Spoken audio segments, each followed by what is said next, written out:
about him with all this attention on him. He's been improving his chess. He's definitely world-class in Blitz, improved a lot in Classical, and we'll see if he's got it in Rapid. I think it's pretty much a crapshoot. And the game has just begun. It's a best of 4. And if it's a tie after 4 games, we will see another Armageddon. The stakes could not be higher. The player that wins makes it to the semifinals. The player that loses will be eliminated. I'm going to give it over to you, Zach and Jan, to cover the action here. Thank you, Anna. Thank you, Anna. We have another London system. I was so excited about this matchup, Zach, and now the London system, the most boring opening known to man. Should I take a break, come back for game number 2? London system in Paris. What could be more romantic?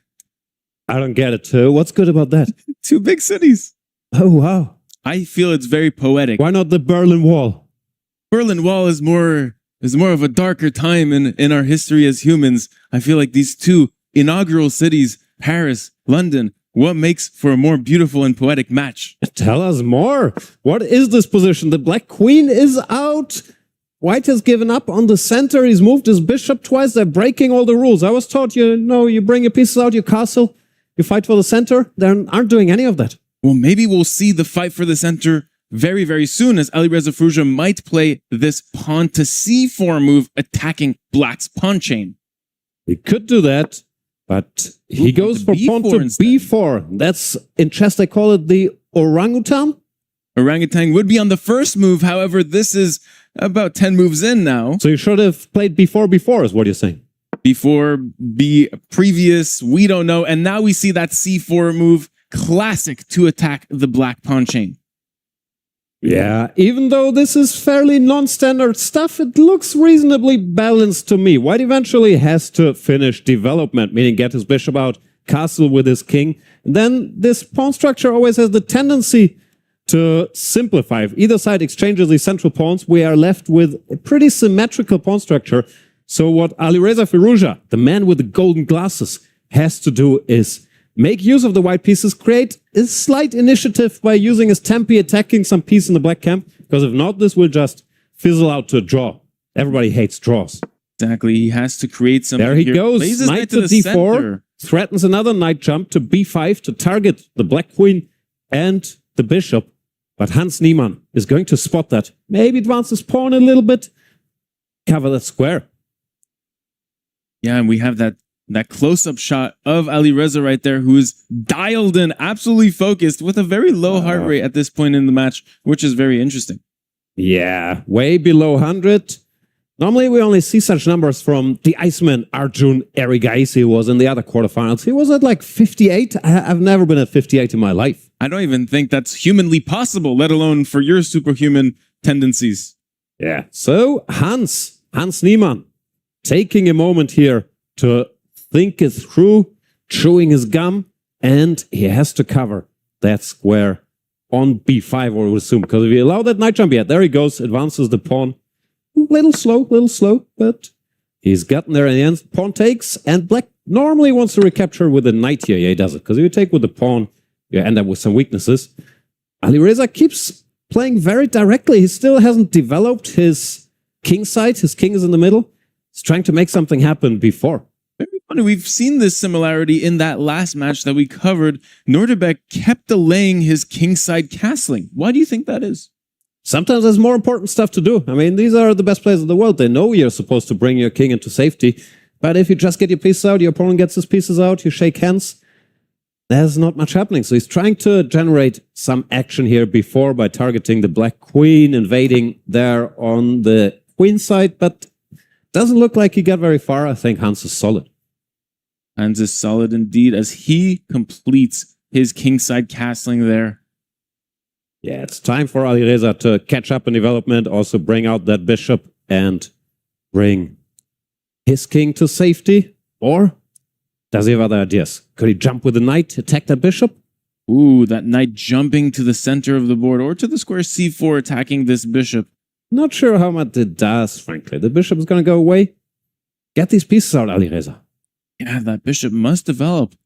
But how about this problem bishop for black on that c8 square? It doesn't look like it has any possibilities of moving, and those rooks aren't coordinated. What's going on there? Yeah, but if given a bit of time, that knight will move, make a square for the bishop will go there, the rooks will come.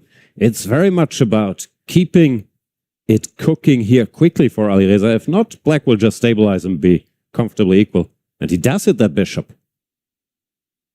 Bishop must move here as it offering more exchanges. 2e7 offers a trade with that bishop on g5, and now we have a true Mexican standoff. Is it a true Mexican standoff? What is a true Mexican standoff for you? I'm not sure. Is it people pointing guns at each other? Well, how do you know that those bishops don't have guns?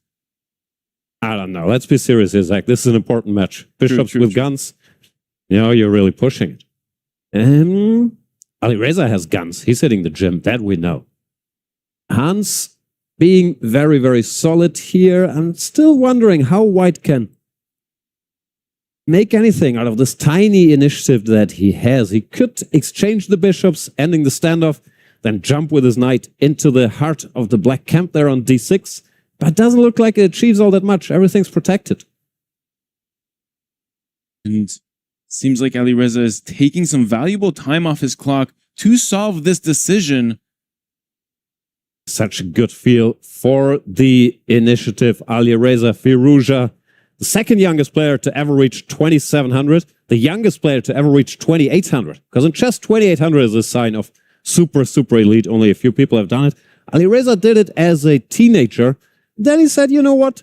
Chess is too easy. I'm going to take a couple years off, do some looks maxing, some sneaker designing, enjoy Paris, France. But now, feels like he's back on home turf, trying to win this thing. Back on home turf, hopefully better than ever, as this is his chance to qualify for the semifinals. Hans Niemann, on the other hand, has been very, very devoted to the game of chess. Did you watch his Netflix documentary? I did. You're talking about Untold Chess Stories, correct? That is what it's called. Yes, I did watch it. It was very controversial, very spicy, and I think the producers really wanted that out of such a story, and they succeeded well. And whom were you rooting for? I think it made everyone look bad. Everyone? Wow. Is that what you want out of a documentary? Knight e5, we have like a 4-knight tango in the center. Ooh, Mexican standoff, and now we have Mexican salsa between I'm those not knights. sure I like what Alireza is doing. Feels like black is very comfortable. The horses are out. White still has not castled yet. Black rook is ready to join the party in the middle. But you rarely see this picture, no? Knights occupying the very center of the board. e4, d4, e5, d5. Beautiful. In our first match, we saw this Stop saying Mexican standoff. Enough already. Knight town hall meeting in which the knights were on the 4 central squares as well. It was very interesting to see. Pawn to f5, forcing the action. Very direct. I was taught, never move your f-pawn. The problem with all these rules is there's always exceptions. Still, I'm not sure how much I like it, because this is a perma weakening of the black structure. Now white is forced to exchange the bishops, but he won't mind. He will exchange bishops, drop his knight back, and say, you have done permanent damage to your king's safety. All the while. f5, getting a bit carried away. Well, he's just trying to force matters, but maybe in the short term, this decision will not pan out long term. And now I get what he wants. He wants, after bishop takes, he wants to recapture with his knight and then say, my queen is on that long diagonal, staring into the heart of your position on g2. That's his point. Yes, punishing or aiming to punish Alireza for not castling and thus defending that weakness on that g2 square. The bishop gets taken, no alternative. And I think Hans wants to recapture with the knight opening his queen up. Because if not, you don't see a move like pawn to f5 from such a strong grandmaster. But no, he takes with the queen. Takes with the queen, but now he's a bit worse. Now just knight back. I think he noticed some detail that bothered him. Maybe after knight takes, white could not retreat his knight, advance his pawn instead to f4. But now he's slightly worse. Knight to c3, exchange one of the knights, and then you feast on that structure. Alireza doesn't want any exchanges, keeps all 4 knights. But knight normally wants to be closer to the center of the board. Because they're in the second rank. How many squares can you reach from d2? Not as many as the number of squares you can reach from the center of the board. Let's count. I think it's 6 from where it's now. Well, it's 8 from the center. Correct. Oh. Bingo. And now he develops his rook to the center of the board, kind of x-raying this white queen on its original square. Yeah, I still prefer white. The queen will go somewhere and these weaknesses are forever. But it's not too bad. So you would rather have this pawn back on f7, giving the king some additional protection. Looks nice on f5, restricting the bishop, but weakens his colleague, the pawn on e6, and the bishop can always switch diagonals, go to the a2 square. So I think Alireza is doing well, but on the clock he's a bit behind. He is a little bit behind, nearly 90 seconds behind to be exact. So word on the street is that Alireza Firouzja said, I don't just want chess to be my life, I also have a passion for fashion. And he took some time learning how to design sneakers. Have we ever seen the Firouzja sneakers? I have not. Have you? I haven't, but I'd like a pair. I think he has a keen sense of fashion. What do you think his sneakers look like? I have no idea, but I do know that he likes his bishop fashionably along this very nice diagonal. Smooth. On a2. Yeah. I still like his position. All kidding aside, this is a uniquely gifted chess player. Magnus Carlsen, back when Alireza was like 15, 16, he invited Alireza to one of the training camps and they were playing blitz matches. I was there sitting in the corner doing nothing. Wow, okay. And Alireza was winning quite a few games against the greatest player in the world. So Magnus spotted his talent early, later on said, if I'm going to defend my title, I'm a bit bored of all these World Championship matches, then against Alireza, because this guy's good.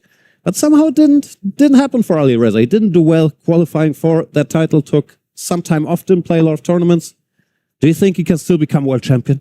Ooh, I don't know. That's a question for a different time, because why not now? Boy, he's right there. It's so difficult for him to make the qualification cycle. Yeah, but he does have world champion talent.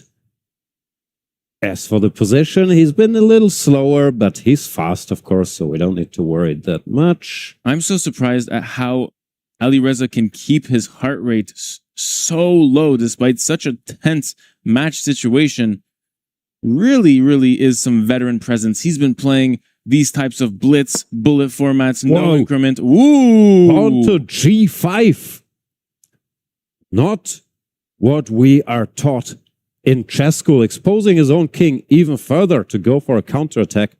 Hans, maybe realizing that he's a little in trouble long term, is saying, you know what?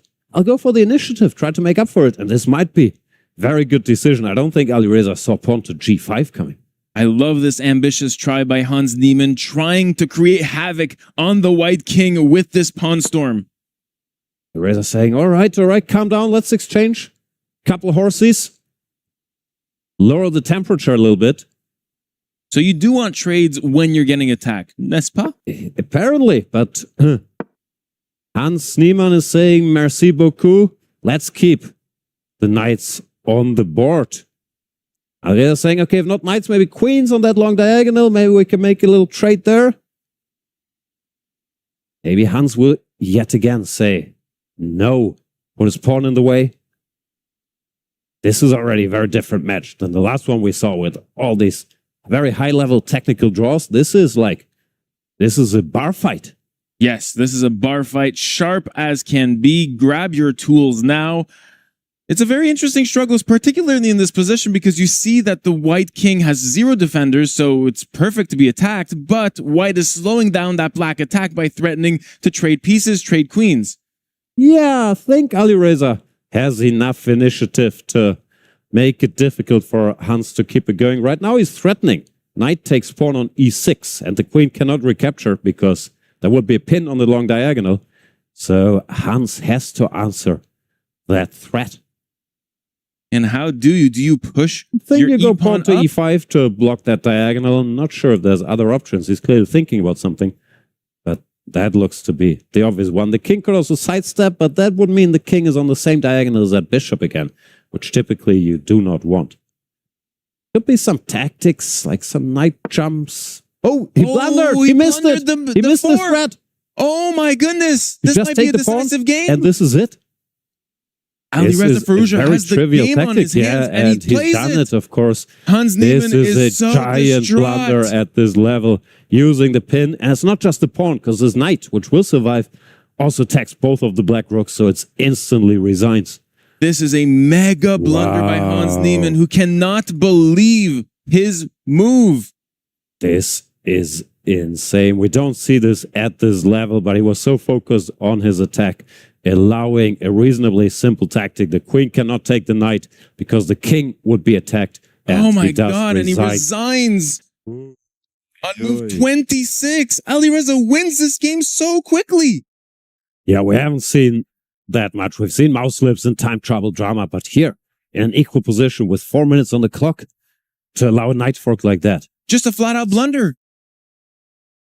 What can you do? It does happen. And Alireza Firouzja takes the lead up 1-0. Now Hans Niemann. In not quite a must-win yet, but if you don't win this white game, you keep falling behind, even 1.5, then the margin really gets tight, because at this level, to win with black, very, very hard if your opponent doesn't want you to create chances. So the next game, Hans has to win. This is the harshness of chess.